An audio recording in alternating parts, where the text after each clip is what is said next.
ituturo ko sa inyo kung paano i-install yung Delta Executor. So first, open kayo ng browser. I-type nyo lang Delta Executor sa inyong Google Chrome.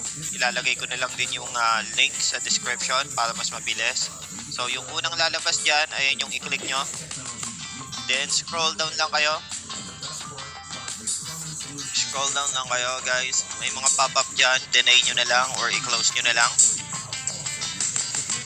Scroll down kayo until makita nyo yung download button. Ayun, download.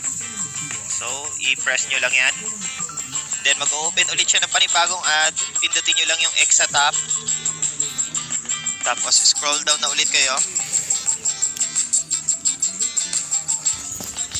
Ayun, ang daming pop-up guys.